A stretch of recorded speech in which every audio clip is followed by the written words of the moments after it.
नमस्कार। क्या आप जानते हैं कि आप आज भी आजाद क्यों नहीं हैं? आप चलना चाहते हैं, दौड़ना चाहते हैं, आसमान छूना चाहते हैं, लेकिन ऐसा महसूस होता है जैसे कोई अदृश्य जंजीरें आपको हर कदम पीछे खींच लेती है। सच तो यह है कि हम सब अतीत की उन लोहे की बेड़ियों से जकड़े हुए हैं जिन्हें हम खुद अपने हाथों से बांधी हैं। किसी का दिया हुआ धोखा, किसी की कही हुई कड़वी बात और मन में दबी हुई वो बदले की आग। ये भावना नहीं है, ये वो बेड़ियां हैं जो आपकी आत्मा को लहूलुहान कर रही हैं। जब तक ये जंजीरें नहीं टूटेगी, आप अपनी मंजिल तक कभी नहीं पहुंच पाएंगे।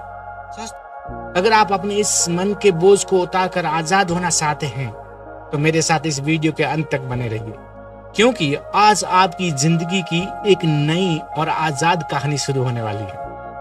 अगर आपको किसी ने हर्ट किया है, धोखा दिया है या आपके साथ में किसी ने सल किया है, तो आज मेरी एक बात मान लीजिए, उन सबको माफ कर दीजिए अभी इसी पल। सुनने में ये शायद कमजोरी लगे, लेकिन सच तो ये है कि forgiveness is not for the weak. क्षमा करना कमजोरों का काम नहीं है। आप सोचते हैं आप उन यादों को पकड़े हुए हैं, लेकिन नहीं, सच्चाई उल्टी है। आप उसे नहीं, वो आपको पकड़े हुए हैं। साइकोलॉजी कहता है कि जब आप किसी से नफरत करते हैं ना, तो आप उनके साथ में एक इमोशनली इंडिविजुअल कोड से, यानी कि एक ऐसी अदृश्य ऊर्जा से, एक ऐसी अदृश्य डोर से बन जाते हैं, जो फिजिक्स की भाषा में कहे तो आप अपनी एनर्जी की फ्रीक्वेंसी को उस इंसान की नेगेटिविटी के साथ में सिंक कर रहे हो। अब सोचिए, आप उस इंसान को पकड़े हुए नहीं हैं, आपने उसकी कड़वी यादों को अपने न्यूरल पाथवे यानी कि दिमाग की नसों में कैद करके रखा है, और वो याद आपके वायरस की तरह आपकी मानसिक शांति को हर दिन क्रैप्ट कर रही है। भगवान बुद्ध ने कहा था, नफरत पालना वैसा ही है जैसे किसी के ऊपर फेंकने के लिए अपने हाथ में जलता हुआ अंगेरा पकड़ना। जल कौन रहा है? किसका हाथ सुलझ रहा है? आपका। अगर आप नफरत की ऊर्जा को अंदर ही दबाएंगे ना, तो वो खत्म कभी नहीं होगी। वो स्ट्रेस, एंजाइटी बन करके आपकी बॉडी के सेल्स को बीमार करेगी। उसे माफ करना, उसे फेवर देना नहीं होता है, बल्कि अपनी ऊर्जा को वापस हासिल करना होता है। अपने खुद से मन में कहिए कि भाई, मैं अपनी ऊर्जा को वापस ले रहा हूं और आपकी ऊर्जा को वापस लौटा रहा हूं। लेकिन अब सच का वो हिस्सा जिससे हम सब भागते हैं। अगर आपने किसी को हर्ट किया है, किसी का भरोसा तोड़ा है, तो खुद को सजा देना बंद कीजिए। सेल्फ गिल्ट यानी कि जो आत्मग्लानि है, ये दुनिया का सबसे धीमा जहर है, पल पल आपको मार रहा है।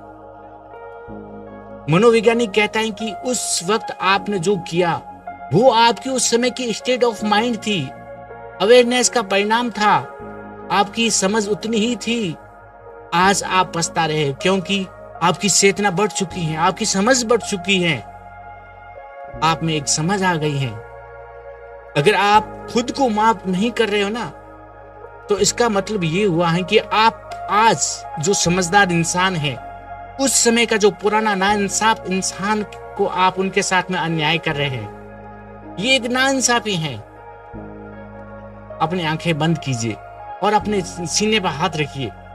वहां एक छोटा बच्चा है, वही छोटा आप, जो उस पुरानी गलती के बोझ के तले दबा हुआ है, डरा हुआ है, शर्मिंदा है। वो बच्चा आज भी उस अंधेरे कमरे में बैठा रो रहा है। क्या आप उसे वहीं छोड़ देंगे? उसे गले लगाइए, उसे कहिए, आपने जो किया वो आपकी पूरी पहचान नहीं है।